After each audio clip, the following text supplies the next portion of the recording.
Right now, we've returned to a speech that the Lubavitcher Rebbe gave in 1991. And just maybe a little innuendo over here. I've said a lot of times, and I write also, that the Lubavitcher Rebbe, he's the Moshiach. And there's a lot of people that say, come on, it can't be. What are you talking about? That's not Judaism. It's idolatry. It's this, whatever.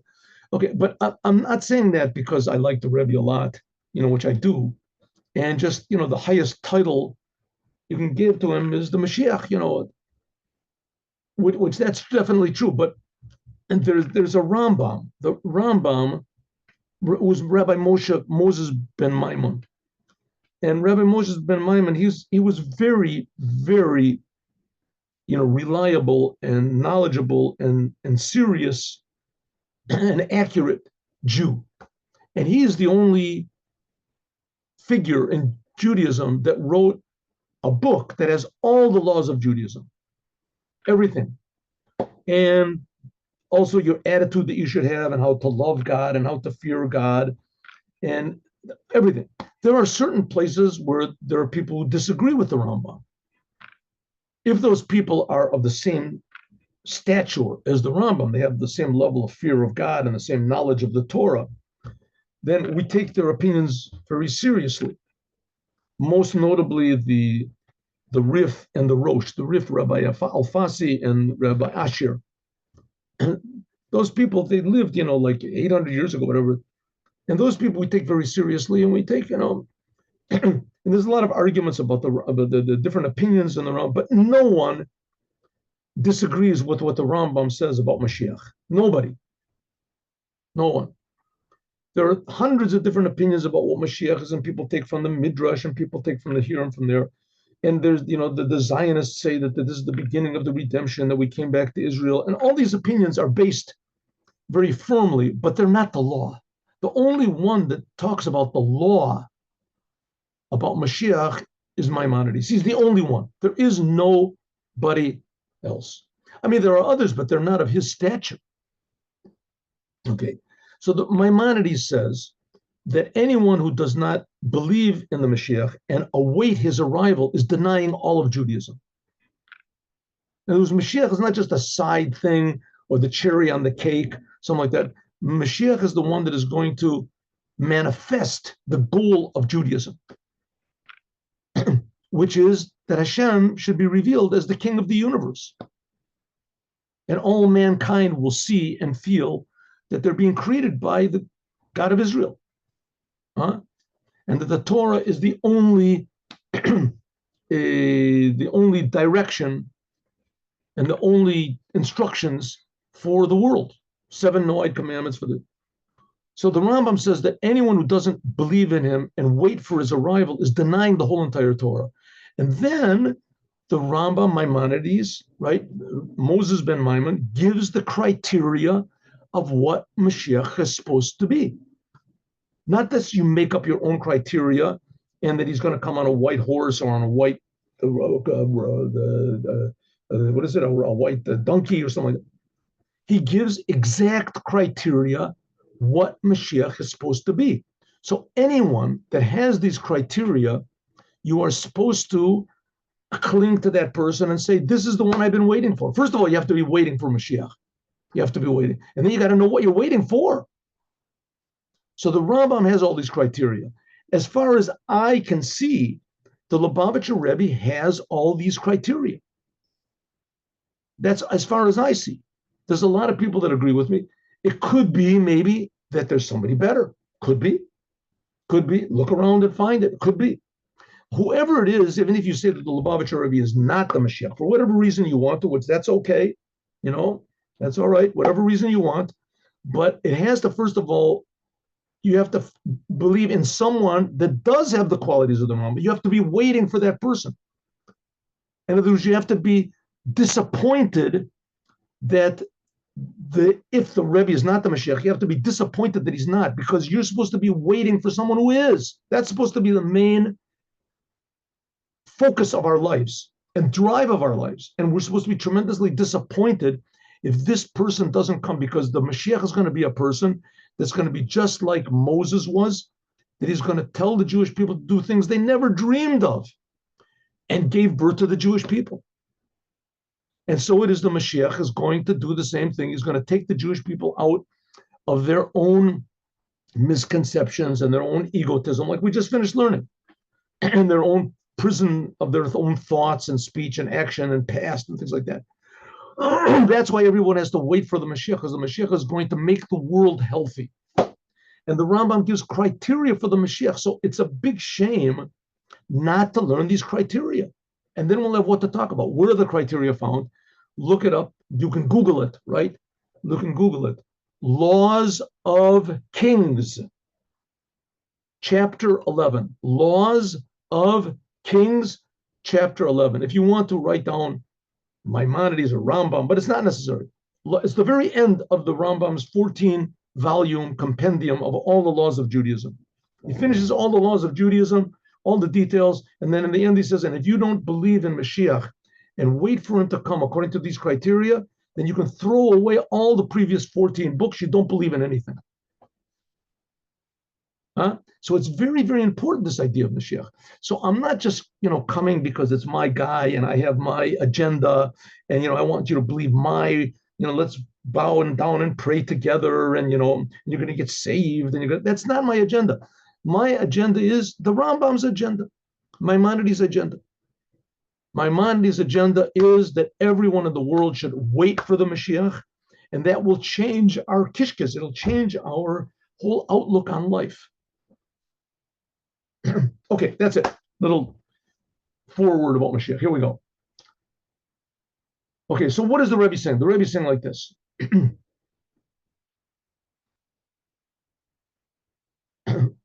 Life has to be dynamic. Dynamic means that we're always coming close to the truth, distancing ourselves from our own mistakes and personalities and coming closer to the truth, which is our creator, God. And then realizing that this is not what God wants for us to be just leaving ourselves. We have to come back to ourselves and incorporate what we feel, what we've experienced, what we've matured in our connection to the Creator, to incorporate this in our day-to-day life, in our attitude toward life, in our paradigms, you want to call it, in life. And then when we start getting too sort of sure of ourselves, then we realize that I'm starting to love myself. I have to love God more. Then you want to get closer to God. That's called Rutziv Shov. Rutziv means running, getting close to God, and Shov coming back. So it says, that's what it says in the book of Yetzirah, Sefer Yetzirah, a Kabbalistic book. It says, if your heart runs to God, come back to one. The Rebbe says, what is it? Why does it say come back to one? So the Rebbe explains that no, if you want to go closer to God and then come back to the world, so if you want this to be in a normal, balanced way, healthy way, then it has to be under the umbrella of one. It has to be unified by one. Like I talked about before, a man and a woman get married in Judaism, so there's the canopy over them. So both of them can maintain their individuality, but they're devoting their individuality also to the creator of the universe. Or let's say it the other way around, they're devoting themselves to God and also to their individuality. So the creator is first, but don't lose your personality. Don't lose your uniqueness. Don't lose your desire to come close to God and your desire to come back into the world. Don't lose that. But it has to be under the canopy of the oneness of God. That's what it means. That's what it means. If your heart runs, come back. It doesn't just say come back. If your heart runs, come back to one. So the Rebbe said that's the idea of peace. That's the whole idea of shalom and harmony in the world, when there's a third aspect that unites them both. We had big talks the Rebbe gave about the number three, remember? That's why the Torah was given on the third month, and the Jewish people are the triple nation, the Nevi'im, Ketuvim, and Torah, Nevi'im, Ketuvim, and etc. This is by means of what? Surrendering ourselves to God. Shu margish, that person feels, shekol mitziuto, that our whole being, urak eved l'Hashem. Not just that Hashem is creating me, that Hashem is creating me for a purpose. And my purpose is to serve God. And what does it mean to serve God? To change my nature according to God's criteria. Davka al yedei bitulo, by means of surrendering, harmonizing ourselves like a servant to God. What does a servant do? You work in a restaurant, right? And you're serving people. What do? You take their order, and you take the order. You're pleasant to them. Are you satisfied with what you have? Would you like something more? Right? If the food is delaying, you come and you say, I'm very sorry. There was a holdup in the kitchen. Please forgive us. The food will come soon. Can I bring you some hors d'oeuvres? A servant is a person that he cares about the person that he's serving. He doesn't lose his individuality. He doesn't lose his identity, but his main purpose is to be a servant. Right? And he wants the client to be happy. The same thing is with us. We want God to be happy. God has a will. When we fill that will, it makes God happy. It gives God pleasure. That's what it says. Eved Melech, the servant of a king, becomes like the king. Shenase mitziut melech, that you become like part of the king, so to speak. Like I said before, I know I'm bringing this example up a lot, but Daniel and the lion's den, it brings up in the Tanya, chapter 24. The Daniel and the lion's den, the lions were quiet when Daniel was thrown in, even though they were tremendously hungry, but they saw that Daniel had the image of God, and they couldn't bite God. They couldn't go against God. Maybe we can even say it in another way, that the hunger that they had was a very driving force, but it was not as important as their very existence. Right? Hunger, you can push off your hunger for a few minutes. That's what the lions did. But your existence, you can't push that off. You're willing to relinquish food, but you're not willing to relinquish your existence. And God is creating the lions. They felt that Daniel is the face of God. That it's like biting. The Daniel is like biting their whole existence. So he says that's what it means to be a servant to God. And when you're a servant to God, you sort of become like God yourself, like Daniel, like King, what is it? The Rabbi Shimon Bar Yochai. Who is the face of God? Rabbi Shimon Bar Yochai. That's the idea of the Holy Temple. The Holy Temple, you went there and you saw the face of God in the Holy Temple. It was just a bunch of bricks. It was a house like any other house. It was a building. But because it was exactly according to the Creator's instruction, so the Creator revealed himself there. And that's what the whole world is going to be eventually.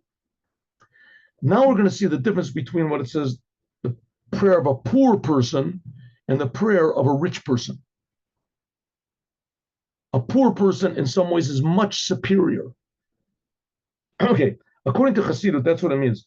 Tefillah la'oni ki yatov, the prayer of a poor person when he surrenders himself, and he pours out his speech in front of God. That the main thing of a prayer of a poor person is that he's pouring his soul in front of God. In other words, that's his whole being. That's what he's got. Kavan Shali is that by means of this, by means of this, he's standing and totally surrendered to God. Hari tefillah, so his prayer is l'daber Hashem. All he wants, what's his prayer? My request, God, is that I should talk to you. That's all I want. And God says, don't you want something? You want health? You want money? You want this? listen, what I want more than anything else is just to talk to you, just to be together with you, just that I can talk to you. That's what I want. Right? I'm used to being poor. Being poor, I can get along being poor, but I can't get along without you. Right? God, that's what I want. That's my richness. That's a poor person who doesn't want anything for himself. All I want is just to talk to God. That's what it means. To feel ani, the prayer of a poor person when he surrenders and pours his out. That's the prayer. The prayer is I should surrender myself and talk to you. Out there, Moshe, for instance, the difference between a rich person and a poor person. A rich person, because because of his accomplishment that he is rich, yochel lifamim, sometimes he can request, reveal things. The king, he wants the king to do me a favor, give me money, there's a joke, want to hear a joke? Why not? Even if you don't want to, I'll tell you the joke. A rich person comes to he's got a big court case. $50 million is at stake. So he goes to the Kotel, to the Western Wall. It's in Jerusalem. Goes to the Western Wall in the middle of the night. There's nobody there. And he's praying to God, God, please help me. I have this case tomorrow. Please, I'll give half of my money to charity. I'll do whatever I want. Suddenly there comes another person that he needs money. A poor person needs money for Shabbos. And he starts crying, please, God, please. All I need is just $10 to buy some food for Shabbos. That's all I need, please, God.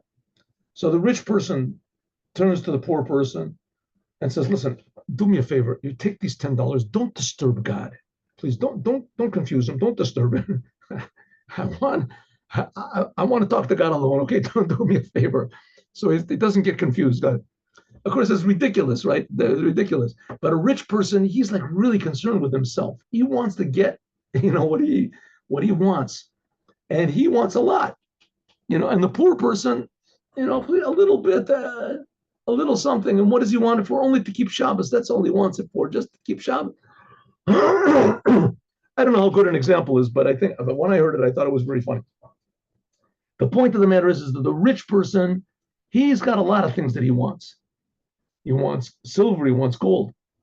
Why? Because the king is the king is outside of his palace, and he's in garments, and he's surrounded by his ministers and his guards, Avdei Amelech, the servants of the God, and the army of the king. As instead of talking to the king himself, like the king is alone in his room, that's not what interests him.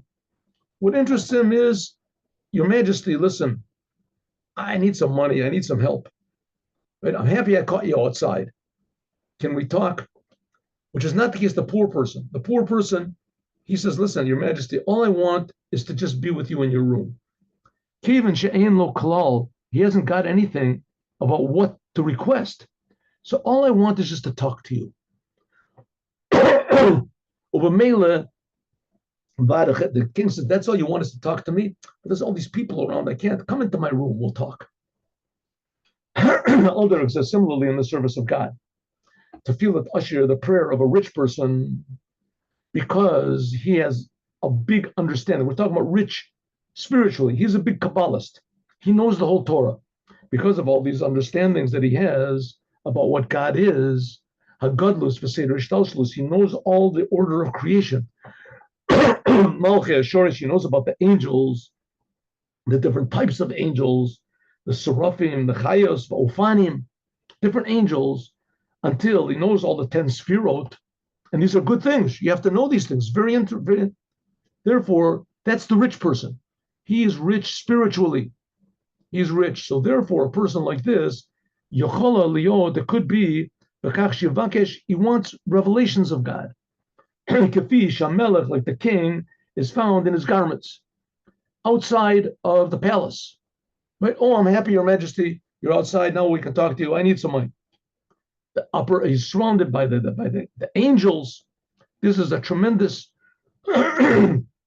number. It says there's thousands of 10,000s of angels are serving God. 10,000s of 10,000s are before me. It says that how many There's in every single encampment of angels, there's like 100 million. So there's a number to the angels. There's no, that's just in one camp. How many camps are there? Unlimited numbers of camps. If so, that he's rich. The guy is rich. He spiritually, he learns Hasidus, he learns Kabbalah, he knows all the secrets. It says that, well, therefore, what does he want? A higher level of awareness of God, love, fear, etc. Until the revelations of these highest levels of spirit that are in the creation.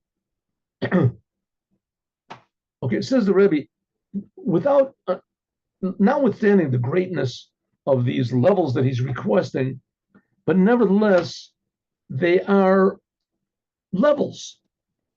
And it's not shuv lechad. He's not returning to the oneness of God. He's still thinking about himself.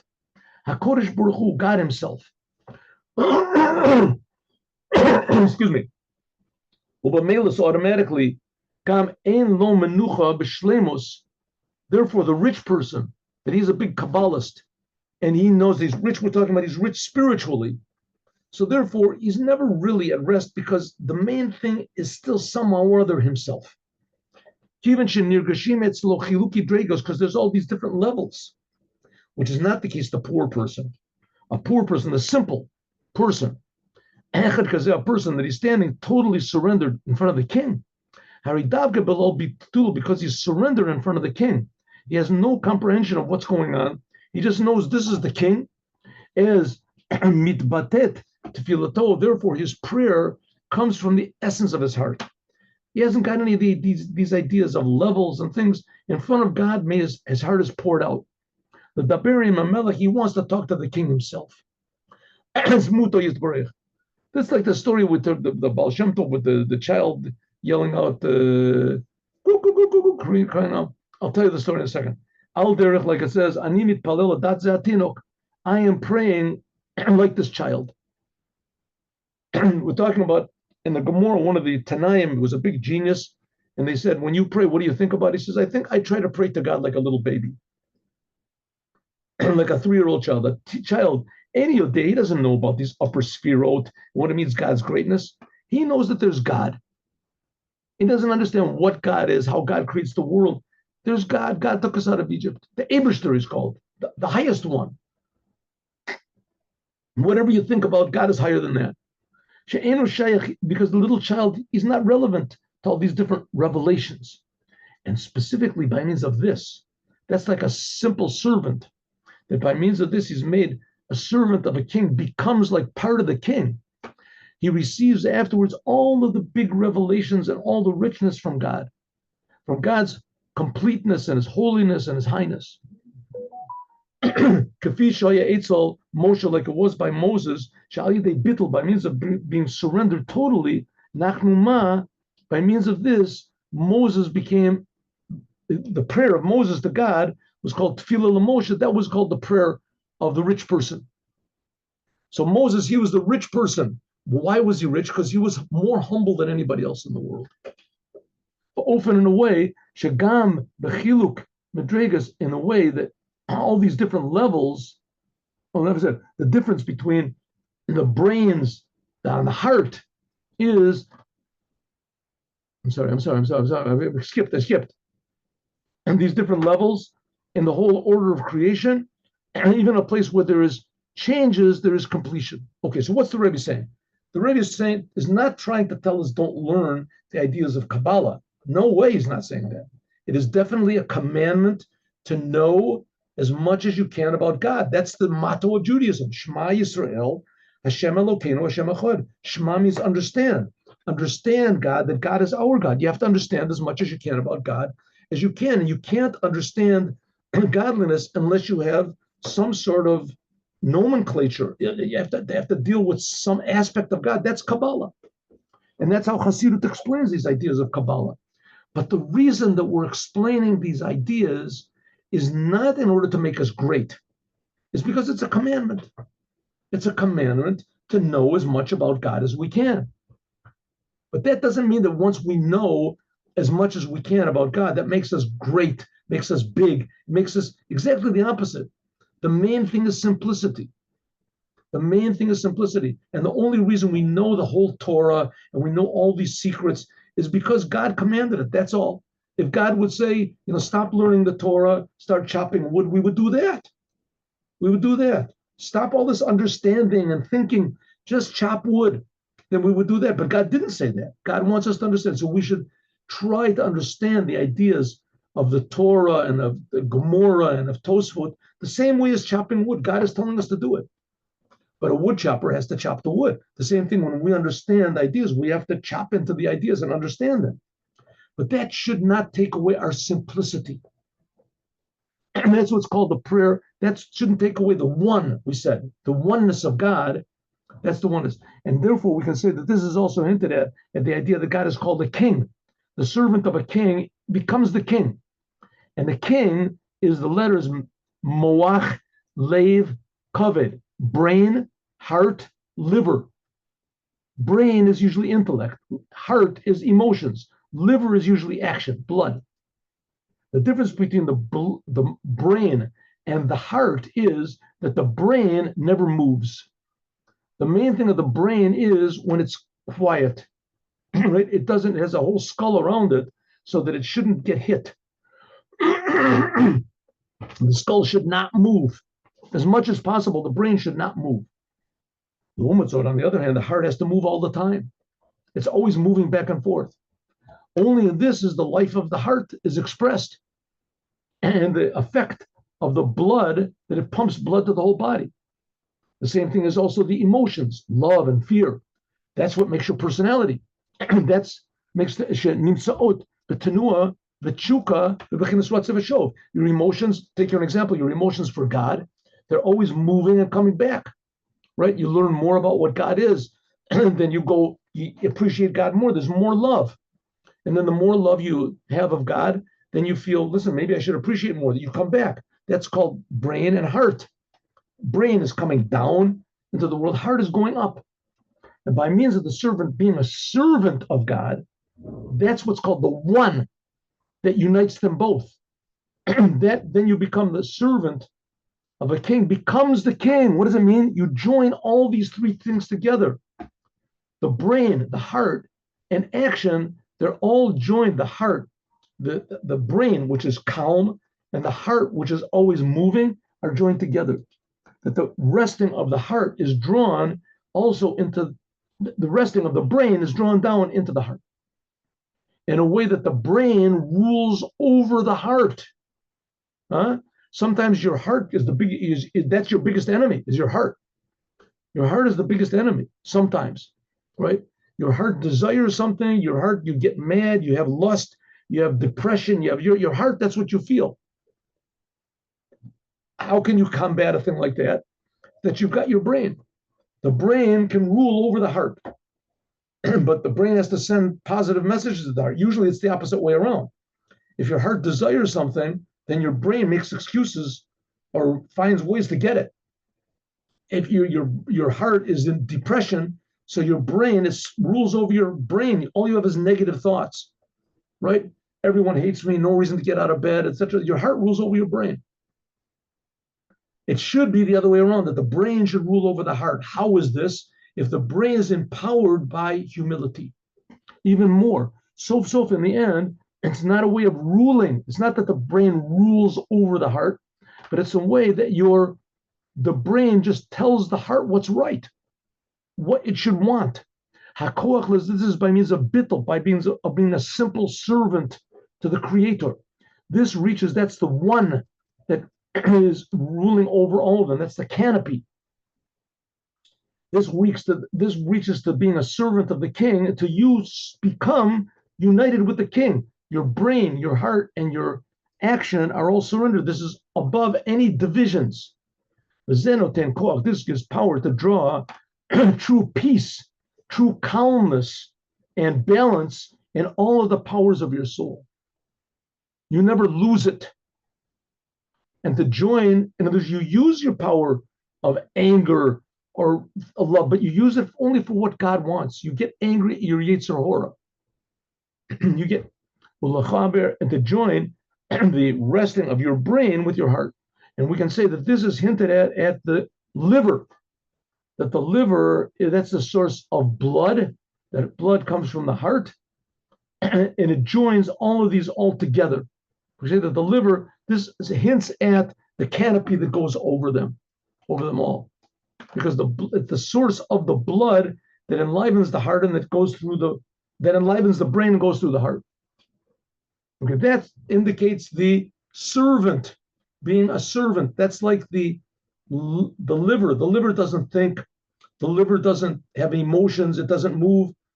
It's just there. It's pure life. And that's this whole thing of humility, of being a servant to the Creator. So this is what we're going to see, what we got at Mount Sinai, this idea of being a servant to the king himself. This was when God gave the Torah, Bishmat and Torah. And this is what we're going to talk about, God willing, tomorrow. And now let's do the Yom Yom. What do I have to do? 1 second.